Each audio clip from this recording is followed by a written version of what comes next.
Hey everyone, Mr. Happy here, doing a sort of end of the year video reflecting back on 2016, talking about the things that we had to look forward to in 2017. And I'm going to be going off script on this one. I have a few notes written down so I don't forget certain key points, but otherwise I'm just going to be rambling on. So expect a lot of repeating and a lot of stuttering and things like that. So 2016 is coming to a close, and it has been the biggest year in my career thus far. Let's look at some of the things that have happened. I mean, Final Fantasy 15, 3 years in development, but 10 years in waiting. We get the announcement for the next Final Fantasy 14 expansion. We did all of Final Fantasy count up playing Final Fantasies 1, 2, 3, 4, 5, 6, 7, 8, 9, 10, even 11, 12, 13, and of course 14 and 15.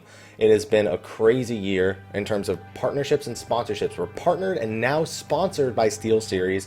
We've done a number of Square Enix sponsorships. I've done tons of events with the guys. I've gotten to meet so many people on the team.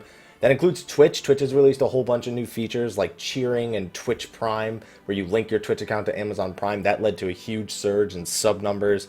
My lifestyle has become so much more sustainable in this last year because of things like that, because of things like these partnerships, these sponsorships, these additions that Twitch has made. The support here on YouTube reached over 100,000 YouTube subscribers. In fact, it looks like we're going to end the year at over 110,000 subscribers, and I'm reaching for the next year, don't you worry. We've reached over 45,000 Twitch followers. We peaked at over 1,250 Twitch subscribers, still sitting at over 1,100 even after that massive peak.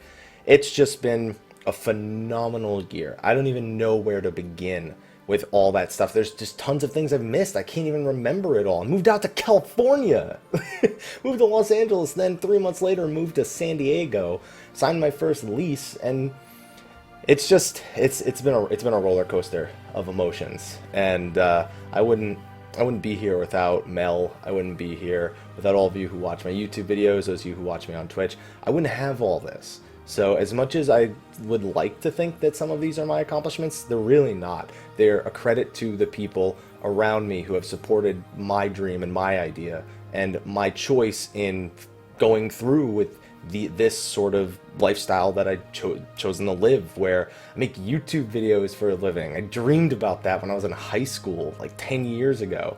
And then you have the Twitch, which has just been crazy, and I've been loving both sides of it. And that's something that's big, because for most of 2015, YouTube wasn't really, that was like a full Twitch year for me. This year was a nice balance for me personally between the two, although there were times where I definitely favored Twitch over YouTube, and more recently, YouTube over Twitch. Just, it depends on what ideas are popping up in my head when I have ideas for stream versus ideas for YouTube, and sometimes they clash, and my brain gets all jumbled and it's crazy. But thank you, everyone, for a fantastic 2016. I don't even, man, it's crazy. I mean, today alone was insane. Like, I can't even imagine. I don't understand it, I guess. I just don't understand how it happens to me. And I'm blessed, and I'm thankful. So thank you so much for making 2016 the year that it's been. And 2017, I promise you, will be even better, because we are going to be producing more content. One thing that 2016 that was eye-opening to me is the type of content that I produce and what I'm good at producing, what I'm not good at producing. Let's Play style videos, I'm not very good at producing. And not only do I get tired of doing them, but on top of that, I'm just not in my element. You can tell it's still me, you can tell it's me, and you know it's still the same person whose other YouTube videos you're watching, or the other YouTube videos I'm watching, you can tell it's the same person. But it's just not my forte. My forte is teaching people how to do certain things, guides, information, making sure there's this spreading of knowledge, and the occasional YouTube highlight or Twitch highlight uploaded to YouTube. As long as it's something noteworthy, like a lot of the Final Fantasy 15 ones, then it's okay. As long as there's something of substance there, whether it's a laugh or something that's entertaining to watch. But I'm going to be focusing a lot more on the type of content I produce. Instead of just saying a new title is releasing, let me just release a Let's Play on my YouTube channel.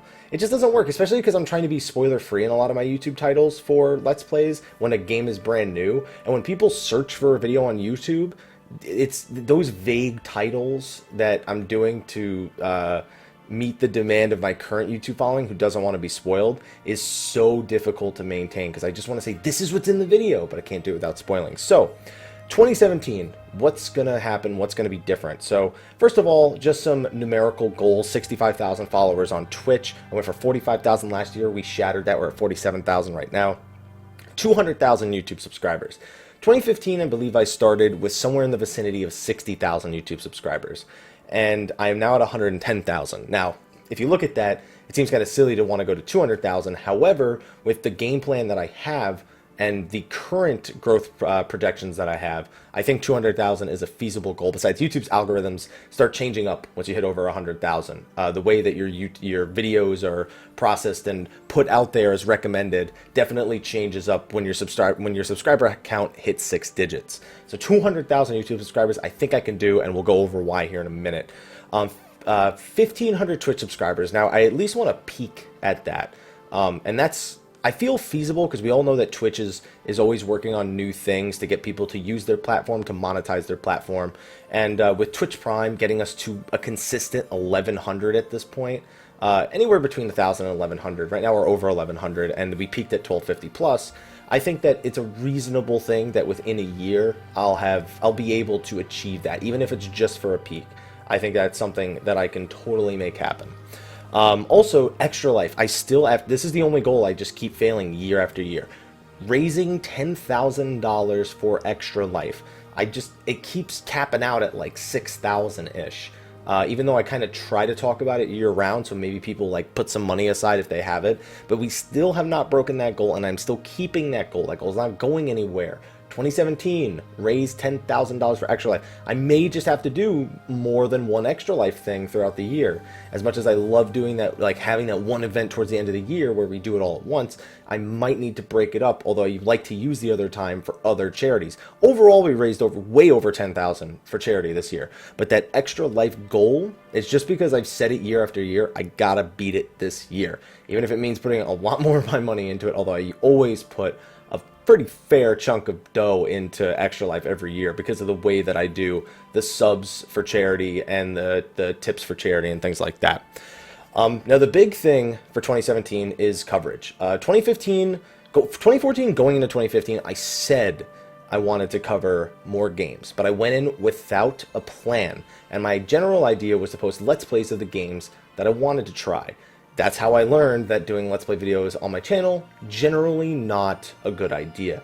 Needs to be educational, needs to be teaching people something, needs to be letting them know something they didn't know before. That is where my forte is, that is where my YouTube channel thrives. And you've seen that in a lot of the news videos I've released, things like bestiaries, things like that.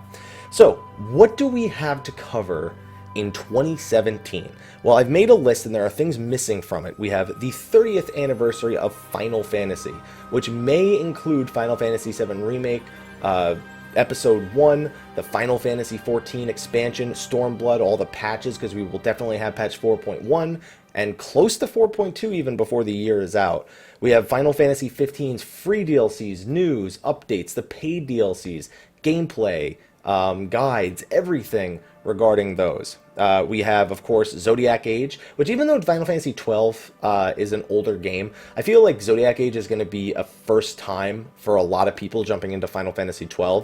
So even though there's tons of guides about Zodiac Age out there already that have been there for years and years, I'll probably still do some for Zodiac Age as well.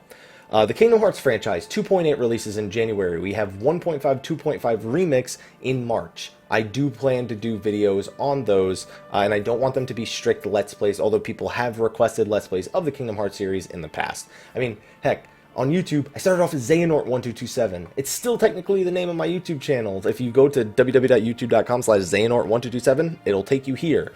So, excuse me. Persona 5 is another one. May have got pushed back to April, but it's still on my list of things to cover. Nier Automata, that is going to be, if I'm not mistaken, in March for North America. You have Nioh, the game that is basically like Onimusha, Dark Souls kind of deal. That's coming out in February along with Horizon Zero Dawn. Although I doubt I'll finish Horizon Zero Dawn, I'm very interested to stream and play it. So we'll see how that one ends up going. That one's kind of teeter-tottering. We have Dragon Quest VIII on the 3DS on January 20th. We have Dragon Quest XI on the PlayStation 4, 3DS, and Switch. We have Final Fantasy XI Mobile, which was due out in 2016, but is still, there's no news, so I'm just going to put it on the list for 2017. Even Final Fantasy 15, the mobile game, not Justice Monsters, not King's Knight, no, the multiplayer online game for Final Fantasy 15 that they announced, I think back in September at this point.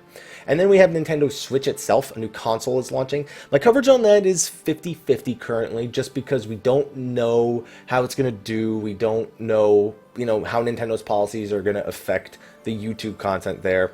And then we have things like I'm trying to get back into Record Keeper, I'm trying to get back into Brave Exvius to do updates and news about those, showing off some of the harder stages, showing off some of the new weekly rewards and things like that. So there's a lot of things, and like I said, that is not a list of everything. There's going to be new announcements next year. We don't know exactly what the 30th anniversary has, what I'll be covering for that, and just news in general. I mean, Dissidia isn't even on this list, and that is now being rumored for a March console release in Japan and potentially a later in the year release for North America and Europe, for worldwide.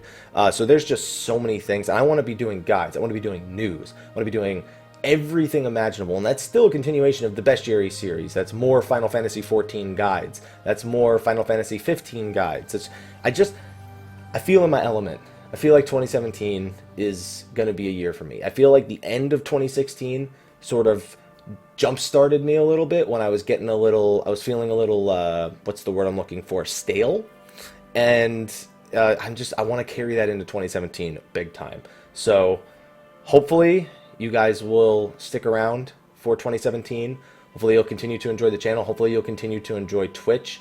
That's always been great, and I can't wait to see what Twitch is going to be doing for you guys, for viewers. Maybe mobile will get like 90% of the features that it's still missing. And for us, the broadcasters, because they've done a phenomenal job, I feel, on both ends.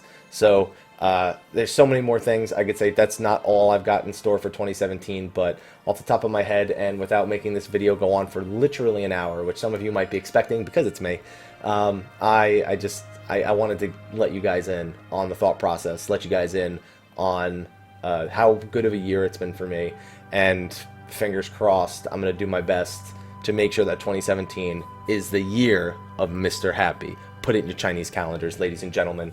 But anyway, that's going to be a wrap for this video. I'm going to go get some sleep. I'm going to be streaming on New Year's Eve. I don't know if I'm streaming to midnight. Even if I do, I'm probably streaming all the way through from 7 a.m. to midnight. So we'll see what actually ends up happening. So thank you again for watching. Be sure to like, favorite, subscribe, and share. Be sure to come by their Twitch channel if you're ever bored or looking to ask a question or anything along those lines. And again, thank you so much for supporting the channel the way you guys have. It's thanks to you, it's thanks to Mel, it's thanks to the friends that I have that I get to make this video in the first place. So thank you so much. I will see you guys next time. And until then, take care.